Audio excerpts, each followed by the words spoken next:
Welcome home to USA Global TV and Radio, a place where dreams take flight, with authentic storytelling, diverse perspectives and meaningful conversations, where global stories unite and bridges are built beyond all borders.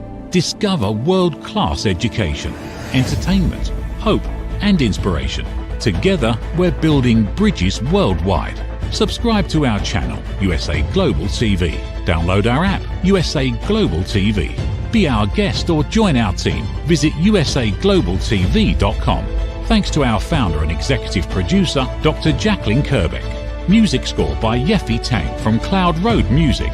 Voiceover artist Mike Porter. Creative direction by Paul Garcia. USA Global TV and Radio, your home for global connection. All rights reserved. This video and its contents are the exclusive property of USA Global TV and Radio. Unauthorized use, duplication or redistribution in any form is strictly prohibited.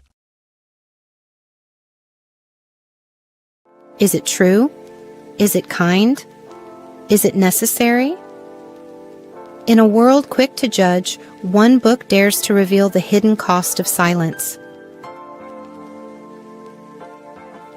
Discover holy but harmful, the silent sin of judgment, how hidden judgments destroy relationships and damage lives, by Dr. Jacalyn Kerbeck. The Amazon #1 bestseller that's transforming the way we understand ourselves and the way we see others. Pick up the companion workbook to uncover your own hidden judgments and learn how to break free from them. Available now on Amazon and at fine bookstores worldwide. Good morning, good afternoon, good evening, and welcome home to USA Global TV and Radio. We proudly provide world-class education, entertainment, hope, and inspiration. I'm Dr. Jacalyn Kerbeck, and as you saw this show today, the show is all about judgment, and it's based on my book, Holy but Harmful. And this is meant to just be an education and awareness program. We'll be discussing times in our lives when we felt like we were judged and maybe it prevented us from doing something we wanted to do, or maybe there were feelings that were left that we're still holding on to years later, or maybe it became an opportunity for change or to stand up for ourselves. So our guest today is one of our own team members here. I've actually had the pleasure of meeting him in person. He is a wonderful person. His name is Hiett Ives. He's a Houston-based speaker. He's also an author. He's an editor, and he's an expert when it comes to B2B trade show strategy. So he's going to join us today, and he's also an expert when it comes to language. So let's mind our P's and Q's. Let's welcome Mr. Hiett Ives to the program. Hello, nice to have you. Good morning, Jacalyn. How are you this marvelous Wednesday morning? I'm doing very well, thank you. I'm excited that you're here. Thank you for taking the time. It's been a minute. Fantastic. Looking forward to it. In fact, you gave me my wordsmith credits. And do you know where P's and Q's, minding your P's and Q's comes from? No, but I'd love to know. It's mind your pints and quarts. So it's British? Yes, it is. And when they, and in European, when in the bars, they would have a slate behind where you're sitting, and they would put how much you were drinking. And that was they were worth their tabs. And the barmaid had to make sure she didn't mix up pints and quarts, because obviously they were at different prices. So be sure you're getting the right amount on the right one. So mind your P's and Q's. Well, I appreciate that. And by the way, Hiett has a wonderful newsletter that he sends out where he gives all kinds of interesting background stories about words and about phrases. And I actually saw a phrase yesterday before we get into the show. The phrase was "saved by the bell." And when I found out what that meant, I was really surprised. And I should know that I've used that one, and it's escaping me. What was it?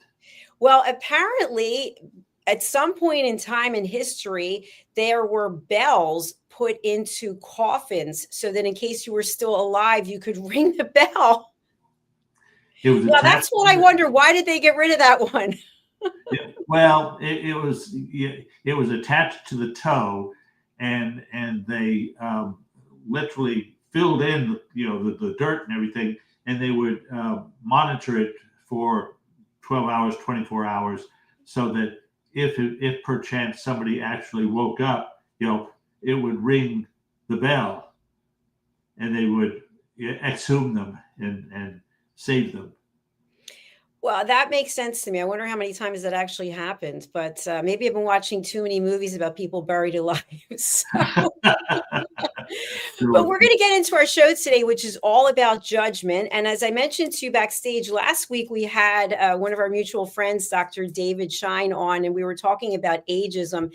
And I can't help but feel that after a certain age, I don't know what the number is, you might have more information on this, but it seems like here in the States, we're not revered anymore. Whereas when I was growing up, an older person was revered, and you were interested in hearing all about their life experiences and what words of wisdom you could get. And now it seems like that's not actually the case in what I've observed. So what are your feelings about ageism as we are in the workplace and still have value to bring? I share David's concern, and as I was talking to you earlier, I am working with a company president he owns his own company. He's 52 years old. His son is 34 years old. And I am being employed both for my trade show, business to business trade show ability. I took the president and I did a show last Saturday. But he's also looking for me to be a mentor to his son. So I'm finding a dual value.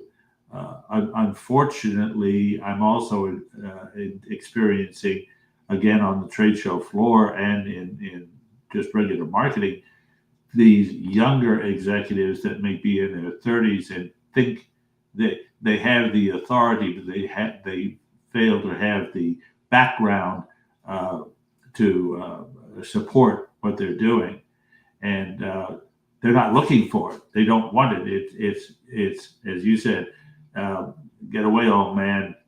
We know what we're doing, and we're going to do it.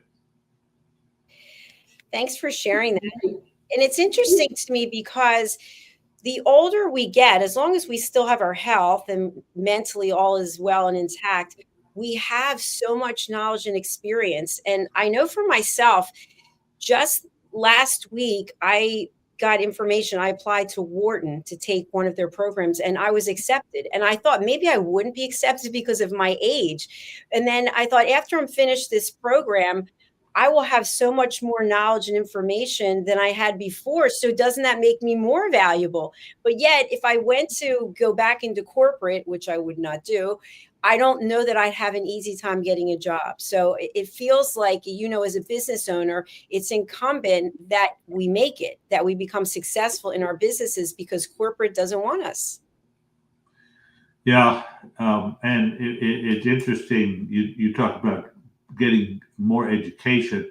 A mutual friend of ours, Gail Stolzenberg, just finished a lengthy Zoom workshop that was run by an Australian, and it was run on Australian time, which meant he was up in the middle of the night for long sessions.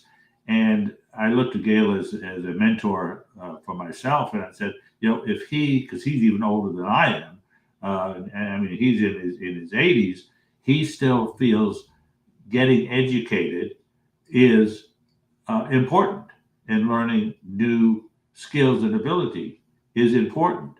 You do. I'm learning more and more about AI, and finding that I read a quote a while back that said, you're not going to be replaced by AI. You're going to be replaced by a person that knows how to use AI. Absolutely. And thanks for sharing that about Gail. I really admire that. That is a major commitment to get up in the middle of the night to do something. So kudos to Gail. So Hiett, for people who haven't met you before, we're talking about judgment, but you have your own businesses and you've been very successful in what it is that you do. Tell us a little bit about your background when it comes to being an entrepreneur. Well, my father was career military, and we spent a number of years in different places. So, and one of those was the UK. I've learned to be independent from a very young age. I can vividly remember coming home from my first day of school, and I had a homework assignment of a math problem. And I went to my father and said, "I need your help." He said, "No, that's not my forte. If you're ever going to be good at math, you're going to have to do it yourself." So he put into me a modus operandi, and I said, "Okay, if that's the case." Well, I love math. That's one of my favorite subjects. I came home thinking I needed help, was told, "Make it happen yourself." And obviously I've had mentors and so on along the way. It's when you choose to take a direction and stay with it that good things happen. Very true. I completely agree. And what I think is so interesting is how, as we age, we continue to reinvent ourselves. And that sometimes is through education. I know for me on social media, when I'm following people, I'm now more interested in people who are my age or older and what they're doing. And I found that I started following people who are actually competing in marathons, half marathons, Ironmans, and they're in their 80s and 90s. And I just saw a woman, I think she was 100 years of age, and she finished a half marathon. So these are the things that are interesting to me, is how people can use what they've been given, this container that we have, and focus on longevity and continuing to push ourselves to new levels. What are your thoughts about that? Amen. It's interesting. I've always been in good health, and unfortunately, over the last couple of 3 years, the weight has gone up a little bit. Not a lot, but it's now looking at instead of keeping. I was 140 pounds for 40 years, and then it went to 150 and 160 and 170, and now I'm pushing 180, and looking at ways to reverse that. So it's I do a modified fast. Another mutual friend of ours, Red O'Loughlin, is a master at utilizing nutrition on the cellular level to stay active and healthy. And I was with him Sunday at an event that Gail put together, and it was on nutrition. Gail is obviously very active in USANA, which is a nutrition-based supplement program that I am on right now and have been on for quite a while, because they've done a lot of the work to determine what the balance needs to be, and then provide it. That sounds like a very worthwhile session to have attended, because I know that nutrition is a huge component to longevity. So you mentioned about your weight, and I really appreciate you being honest and sharing that, because many people wouldn't talk about their weights. So do you have any judgment about yourself surrounding the weight? Take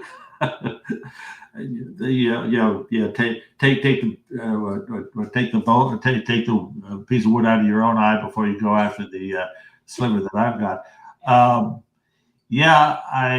I've got a bit of a spare tire around the middle, and I was for years. I prided myself that I could eat 3 meals a day and a couple of snacks in between, and my metabolism was such that it went nowhere. It went away. I guess one of the elements of getting more senior is things slow down a little bit, and I'm down to 2 meals a day. And this again is through what Red has done. I eat lunch at noon. I eat dinner at 6, and then I eat nothing in between. So I have basically an 18-hour fast every day. Now, Red and Gail have taken that to the next level of 2 or 3 day fasts, and I think Red takes it to 4 or 5 days in some situations. I know the benefits of those. I have yet to avail myself of them. I really admire the long-term fasting. I think the longest I made it was 40 hours. But, you shared something that's really important, which is as we age, and, I'm 62 and I've been noticing it since I turned 55, it's not as easy to lose weight. And doing the things that we're used to doing where we could lose weight and it doesn't work anymore. It's like, it's upsetting because, again, nobody hands you a playbook and says, by the way, starting at these ages, this is what's going to happen. And so some people will turn to radical approaches, and some people, maybe they turn to steroids so they can lift heavy weights. I was just watching an interview by Dr. Peter Attia, I think Attia, Attia. I hope I said that right. He's a medical doctor who specializes in longevity.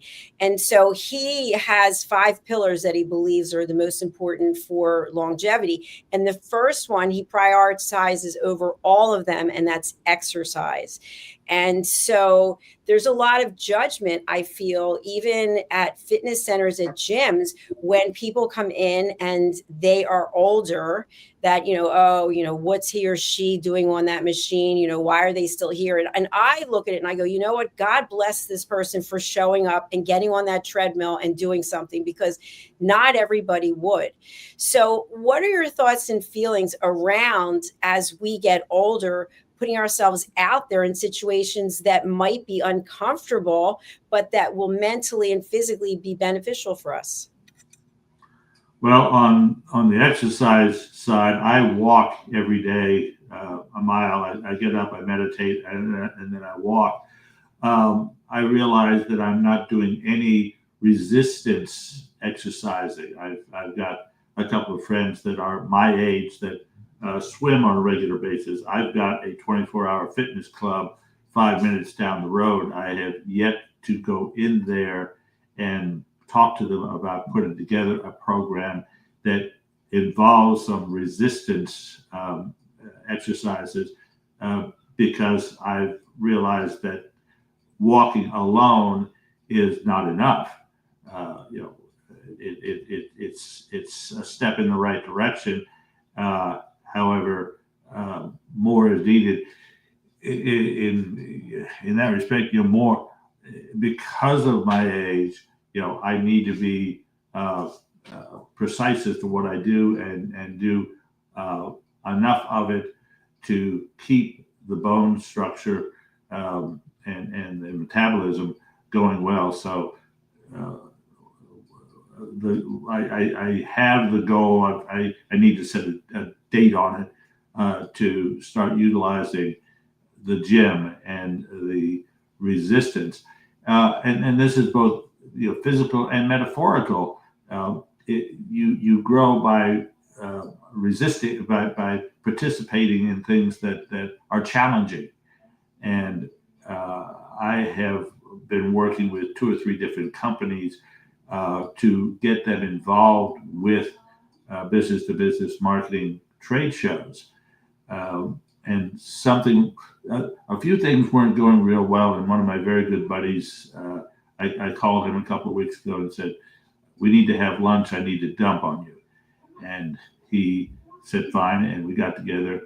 And about 2/3 of the way through, he said, Hiett, do you realize, because and he's my age as well, late 70s, said, do you realize you at your age are still cutting deals? You just take it on a new client. You know, where most people your age are doing not exercising themselves physically or mentally, and here you are, acting like you're 40. So while I was able to dump on him, I also knew he's one of my best cheerleaders.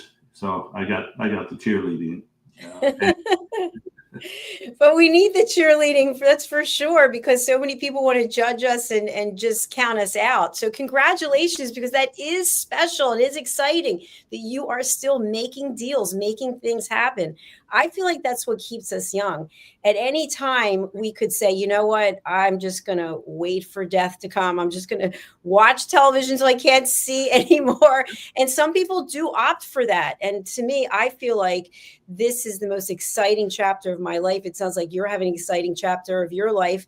When it comes to exercise, you could decide after this show, you know what, I'm going to go lift weights. You could change it at any moment. So there's no judgment in that. It's just a matter of making it a priority and being safe about it as well. Well, of course, one of the things my wife, and you've met Linda and you know Linda, is when are you going to retire? And I don't ever want to retire. However, I do want to perhaps change what I do on an ongoing basis and refocus in some areas. I've been doing more and more volunteer work. I've been involved in a number of nonprofit and philanthropic organizations, and I've found one now where I can both use my skills and help others. There's a organization called the Work Faith Ministry, and they put people that have had some bad times through a week-long a week-long boot camp, very stringent. And on the next to the last day, they had mock interviews. And I have been a participant where I have the mock interviewer for these people that have been through this boot camp. And it's amazing how some of these people had been so beaten down.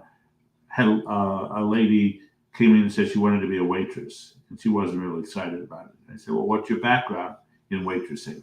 Well, she said, I spent 4 years with Landry's in New Orleans, and then 3 years with Saltgrass, which is a Landry's subsidiary, in Baton Rouge for 3 years. So I said to you, so let me get this right. You've got a 7-year history with one of the finest restaurateurs, most respected restaurant companies in the country. Look at if I were the manager of a Saltgrass and you walked in, I'd say, thank you, God. So the people, I'm able to give them my advice and counsel, and at the same time, help them grow and see more in themselves. In fact, I look forward to it to find, what hidden gem, what hidden skills am I going to be able to let this person know they have and appreciate and go forward with. Hiett, thank you so much. And thank you for sharing what Linda shared with you about retiring. I know a number of people who are younger than I am who retired when they turned 60. And so many times I will get asked this question, which is, oh, you're still working? which is a question that has judgment in it, right? Because they're judging me because I'm working and they're not working. And I always wonder to myself when I hear this from someone who has retired, maybe they're jealous they're not working. Maybe they actually missed working. They miss having a reason to get up instead of saying, what are we having to eat today? Which I've known people that's a big part of their day. It's like, oh, what are we having for lunch? What are we having for dinner? And I know for me, I don't really even think about that because I eat the same food every day. You're fasting 18 hours a day, so you already have a structure. But what about with the fasting? Do you ever get judgment from people about that, or are people typically supportive of the fasting? I don't let them judge me. I approach it, hey, here's what I'm doing to take care of myself, and I'm finding it works. And I also know that in the minority, if you will, there are very few people that have the discipline to exclude a meal and to exclude things out of their diet on a regular, consistent basis of their own volition. Not because they are having to overcome something. It's they want to maintain, what they've got, and that's the way I approach it. And again, I'm almost wanting to encourage people, that because we've all met people that are overweight and continue to be overweight and seem not to have any concern about that. To where when you tell them what you're doing to maintain yourself, it's sort of go ye and do likewise. Absolutely. It's interesting that you shared that because I've been traveling quite a bit. And what I found when I've been in Europe is, and for example, I'm a size 4. Okay. I will not wear a bathing suit. You will not see me in a bathing suit. I actually have a one piece that I'll wear to swim laps for exercise, but you won't see me prancing around anywhere on a beach or at a swimming pool. But when I went to Europe, what I found was there were women who were of a larger size wearing very tiny bathing suits and did not care about it at all. It was like they were so comfortable in their own skin. And there was a part of me that I thought, in the United States specifically, are we too focused on judging people and what they're wearing and how they look, as opposed to going to Europe and people have a completely different attitude, which is, hey, this is me and I love me as I am. What do you think about that? Yep, I agree. I've got a daughter, a 45-year-old daughter, who from her earliest days had to be in the right name. The clothes she had on had to have the right name in the tag. And I tried to tell her, they're not looking at the tag, they're looking at you, and those are accoutrements to you and to who you are. But unfortunately, to this day, she is in fact, she and her husband just bought a very high-end car, much higher than they needed. But it's what I want to be seen in. She's bought $2,500 handbags. Now bless her that she's got the money to do it. And on the other side, what a gross misappropriation of the money you have. So are you feeling that you're having a judgment about how she's spending her money? Oh, yeah. Oh, absolutely. Yeah. Now, I also know what her investment portfolio looks like. And it's several hundred thousands deep. And she and her husband are in their mid 40s and, both have very successful lives. So, their balance is good. It's not like they're, buying all of this stuff and missing bills and have nothing in it for the future. So her balance is good for her, and it just doesn't necessarily fit my modus operandi or my evaluation of what she could be doing with the money she has. Well, I appreciate your honesty on that because, it is interesting. I know when I was growing up, I was very close to my parents. You already know this. And my father had certain statements that really resonated with me. But one of the things that he said to me, look outside, what do you see? I see a tree in the backyard. He's like, do you see any money growing on the tree? No. So no one's going to take care of you. You always have to take care of yourself. Don't expect your mother and I to do this or a man to do that. And that really stayed with me. And I wasn't really sure at the time, and I'm not really sure today if that was a judgmental statement, but it was certainly motivational. And something that I just read this week, which kind of we already know, but we don't actually think about it on a daily basis, is there are 3 places that you can go where money has no value, really: a hospital, a prison, and a cemetery. So in all 3 of those places, you could find the richest person in the world in a hospital. Maybe they have a private room and their own team of people, but it's going to take God and a miracle in the universe to actually bring them back to normal, if that's possible. And then, of course, in a prison, it doesn't matter how much money you have, because if you are sentenced to do time, you're going to have to do that time. And in a cemetery, everyone's dead, so it doesn't matter what they had.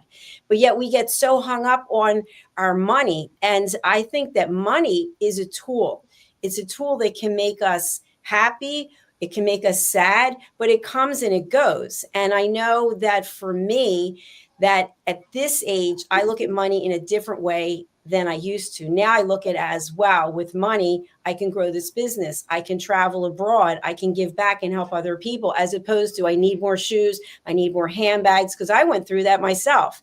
And now I'll tell you what, if you saw here, I've got all these shoes in these boxes piled up. I can't wait to get rid of them. I don't wear them anymore. You couldn't pay me to wear high heels. But at the time, I had to have the latest designer shoes. And now to me, they have no value. Yeah. So I started a TV show called Couture Treasures, and I will be selling them on the show. Well, it's interesting. Linda had a similar background to yours, as she was very close to her parents.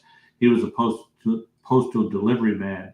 So he was never wealthy, but they were rich in family, and they bought things secondhand often. Well, I today, just in the last couple of months, found a pair of shoes on a clearance rack. They were top-end shoes that I got for next to nothing. And I was at a men's session on a Saturday morning in a church that was next to their second store that had clothing. And it was the weekend before Father's Day, and they had sports jackets for $25, but because it was Father's Day, they marked it down to $15. I've got a fully lined, tailored sports jacket that probably retailed for $250 easily. I got it for $15. Linda, this goes back to the label thing. Linda said, you can afford better. You don't have to buy at a second store. To which I said, hey, look what I got at a second store. And nobody has to know that. In fact, I was at an event where I had that jacket on, and I had a watch on that's a good-looking watch. And they said, these young people were saying, we want to be successful like you, so we can afford a watch like that. Well, the watch that I was wearing, good looking watch, very nice watch, cost me $75. I love that. You know what? I'm with you. There's nothing better than finding an incredible deal at a vintage store, because it's also sustainability, right? Where instead of buying something new, you're buying something that someone loved and took care of.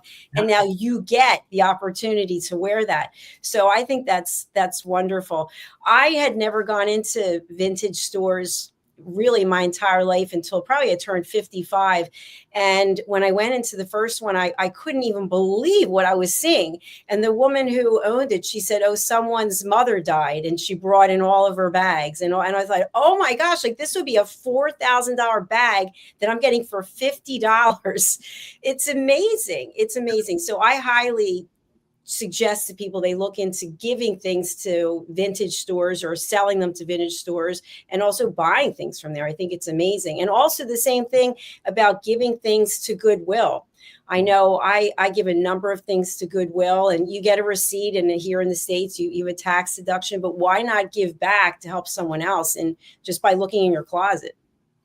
Yeah. I was in one of those second stores for the Mission of Yahweh that I was on the board of.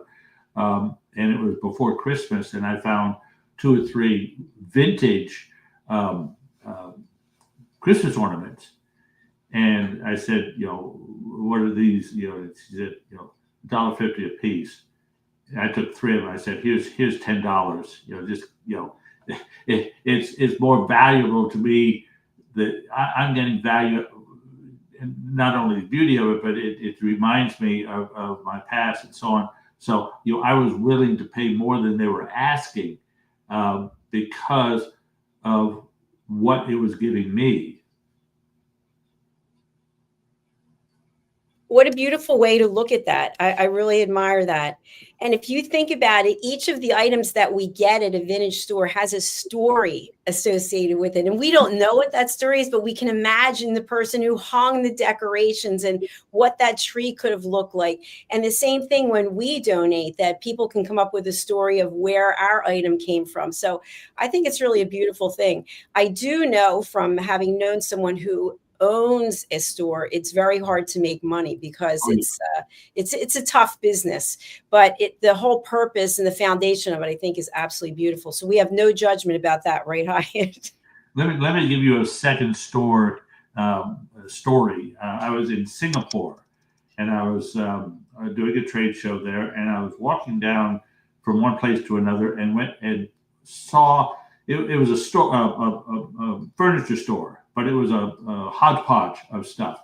And I saw on the back wall through the front window a beautiful carved one single piece of wood that's literally 2.5 feet wide, 1.5 foot tall, framed. It was absolutely gorgeous. I did not go in.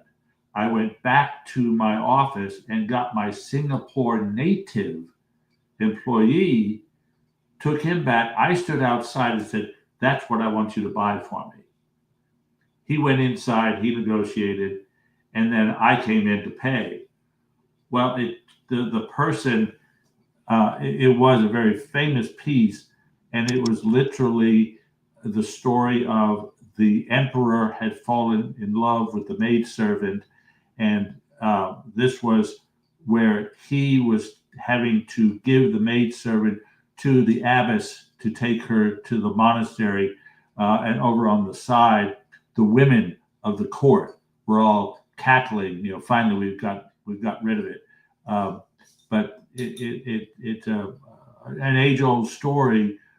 But the person that sold it to me, and she actually gave me the write-up about this, was appreciative of the fact that I used the tools that I had, i.e. my logo guy, to get it, and she appreciated that I had done that. It wasn't that I was, that I was talking her down or being deceived.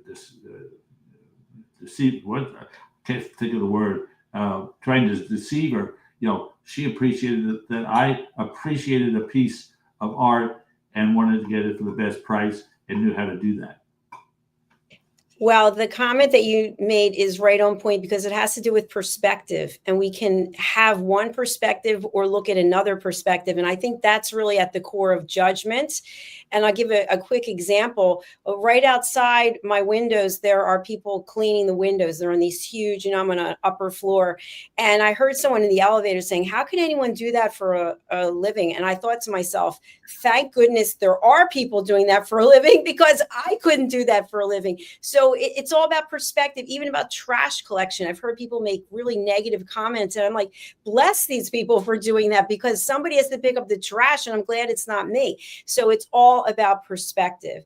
And what I'd like to close out with today is there are many ways that you can help people. I love your website. It looks terrific. We're going to bring it up. What are the best ways for people to reach out to you, and who would you like to contact you? The two simplest ways are Hiett@HiettIves.com, and there's a lesson in that you want to be your own domain.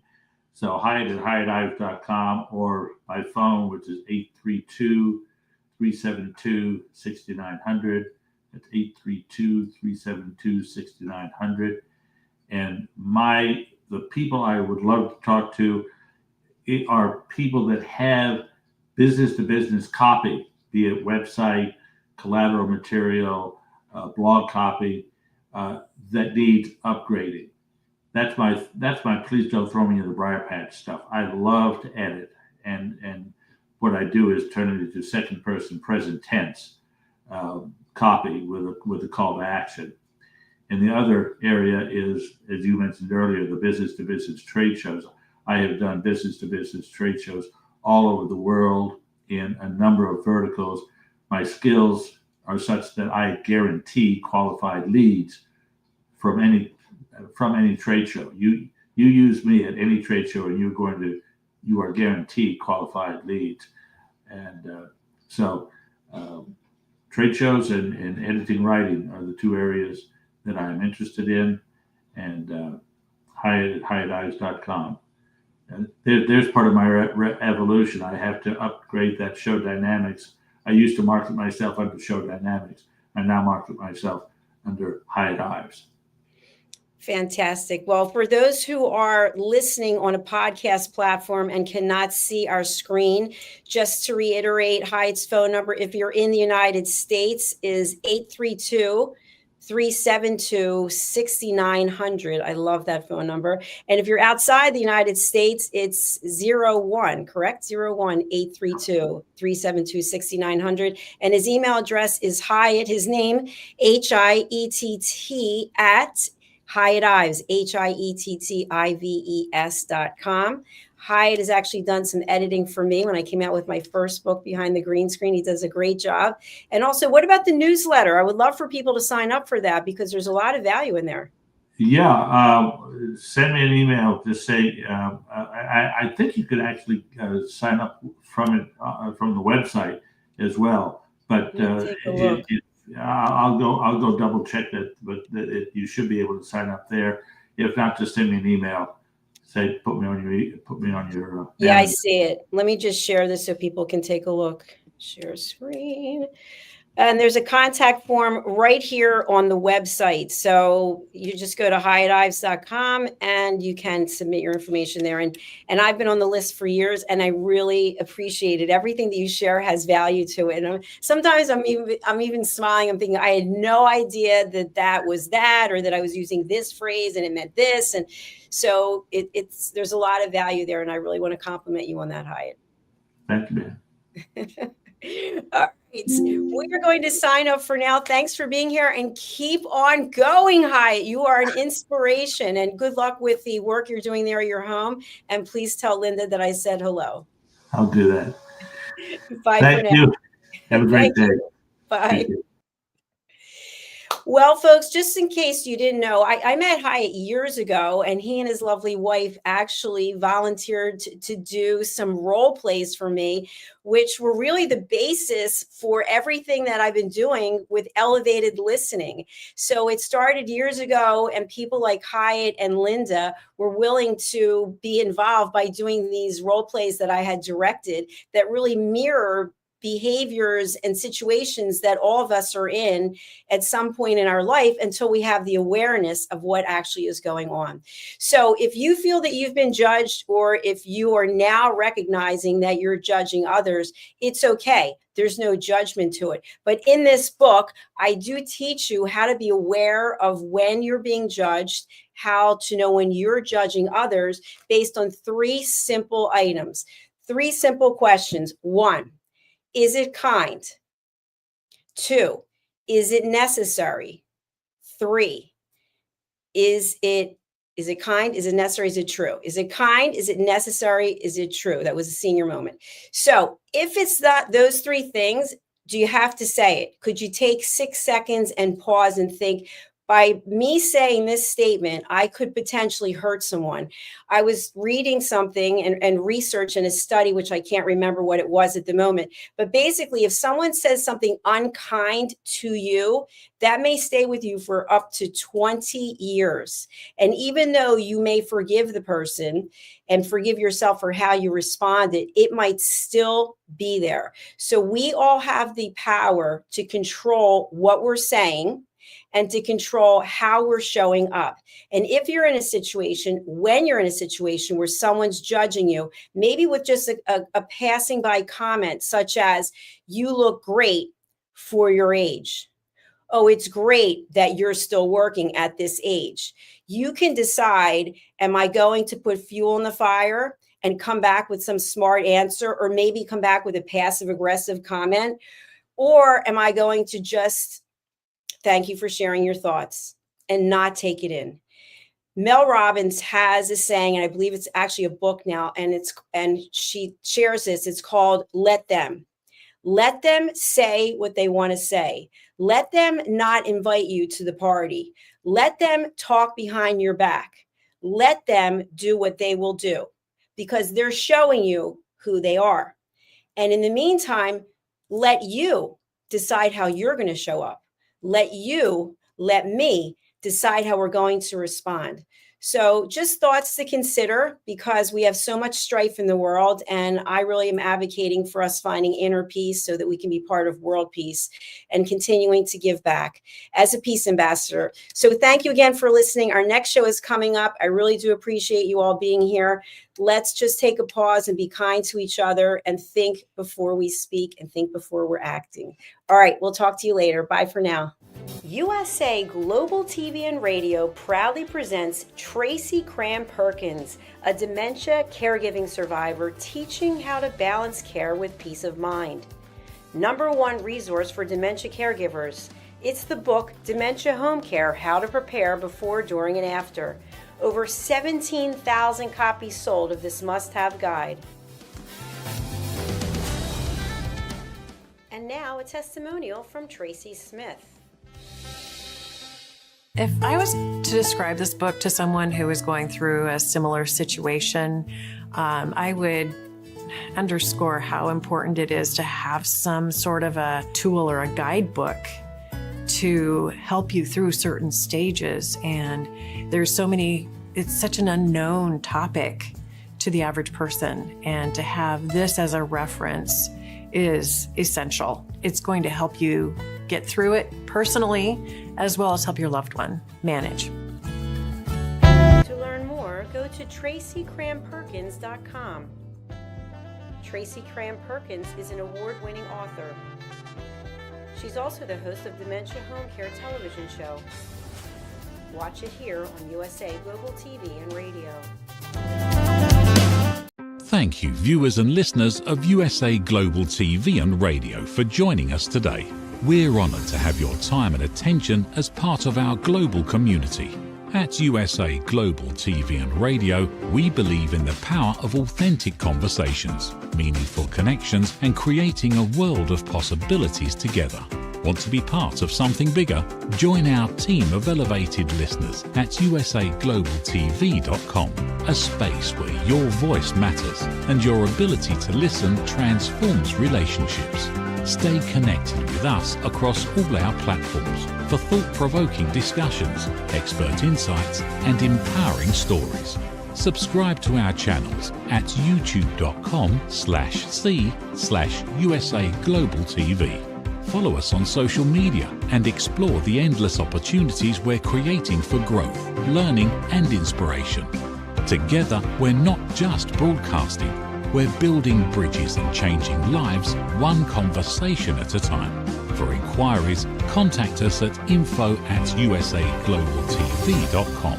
Music by Johnny Dies. Produced by Executive Producer and Director Dr. Jacalyn Kerbeck. Voiceover by Mike Porter. Creative direction by Paul Garcia. All rights reserved. Copyright 2025. Visit usaglobaltv.com to view our full terms and conditions.